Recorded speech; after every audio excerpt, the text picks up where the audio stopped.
Lean on us. We are here for you. You matter. You are not alone. Are you feeling overwhelmed? Not sure where to turn? The National Suicide and Crisis Lifeline is there for you 24/7. Call or text 988 or chat at 988sc.org.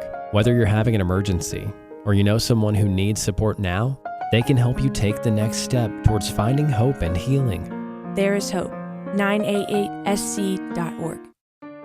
Did you miss your deadline to renew your Medicaid coverage? You can still send your completed annual review form to Healthy Connections Medicaid. You may be assigned to another health plan, but you can ask to come back to First Choice within 60 days of renewed Medicaid eligibility. It's your family. It's your choice. First Choice is the right choice. Renew and choose us. Visit selecthealthofsc.com/renew to learn more.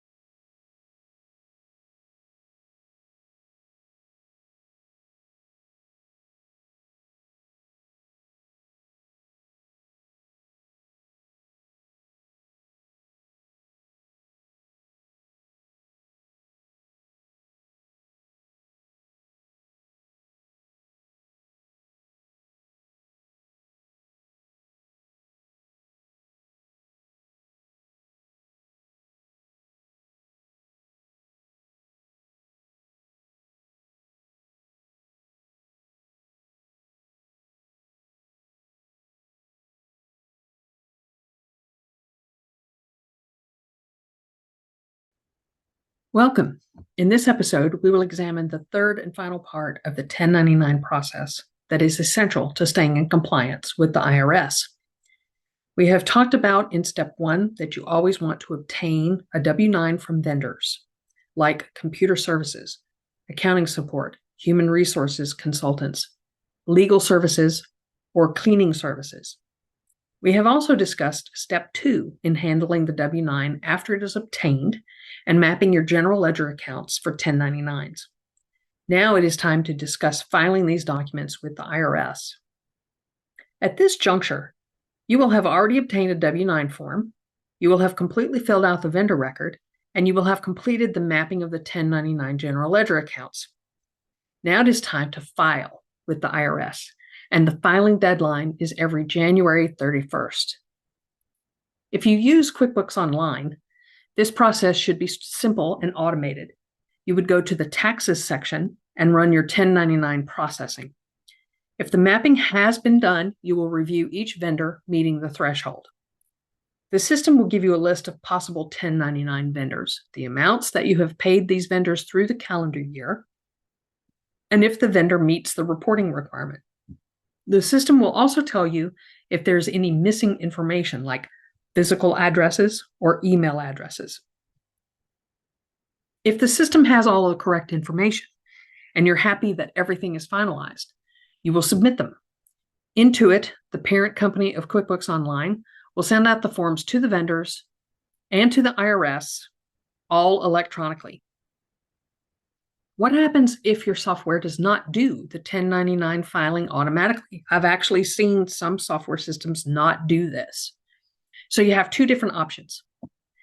The first option is to buy 1099 forms and fill them out using the compiled data from your software system.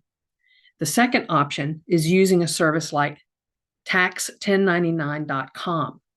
So let's discuss each of those. If you fill out the forms manually, you will order 1099 forms online.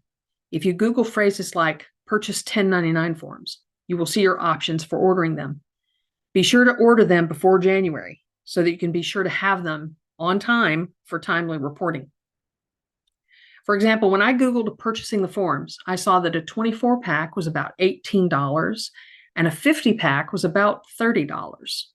You would then use the information from your system for the vendors that meet the threshold, and you will fill out these forms manually and mail them to your vendors and mail them to the IRS. Remember, at this time, you may need 1099 miscellaneous forms, and you may also need 1099 non-employee compensation forms. Each one is different, and on your mapping, it should help you break those out and to map the right vendors to which form needs to be used. If you use tax1099.com, a single submission of a 1099 form costs $4.99 plus tax. Once you set up your company to file 1099s, you can reuse the records each year and make necessary changes for vendors or add vendors in as needed. If you Google tax1099.com pricing, you can compare it with obtaining manual forms to decide which works for you. However, if you are filing with Intuit, all of this process can be accomplished within the software. Now, if you want to sign up for a 1099 Best Practices mini course, you will understand the difference between miscellaneous and non-employee compensation forms. So go to courses.springboard-learning.com and sign up for the course called Small Business Best Practices on 1099s. This course has 3 modules, and the course goes into detail about how to ensure that you comply with the IRS on this process. You have the option of signing up for a monthly subscription, a 1-year access to the course, or a lifetime purchase. Each of these options can be discounted by 50% if you use the code 1099half or 1099half upon checkout. If you purchase the lifetime access, then you can have this course ready for every bookkeeper you hire. Thanks for listening, and we'll talk again soon.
Okay, round 2. Name something that's not boring. A laundry? Ooh, a book club. Computer solitaire, huh? Ah, sorry, we were looking for Chumba Casino. That's right, ChumbaCasino.com has over 100 casino-style games. Join today and play for free for your chance to redeem some serious prizes. ChumbaCasino.com. No purchase necessary. Void where prohibited by law. 18+ terms and conditions apply. See website for details. Hey guys, it is Ryan. I'm not sure if you know this about me, but I'm a bit of a fun fanatic when I can. I like to work, but I like fun too. It's a thing. And now the truth is out there. I can tell you about my favorite place to have fun. Chumba Casino. They have hundreds of social casino style games to choose from with new games released each week. You can play for free anytime, anywhere. And each day brings a new chance to collect daily bonuses. So join me in the fun. Sign up now at ChumbaCasino.com. No purchase necessary. VGW Group. Void where prohibited by law. See terms and conditions. 18+.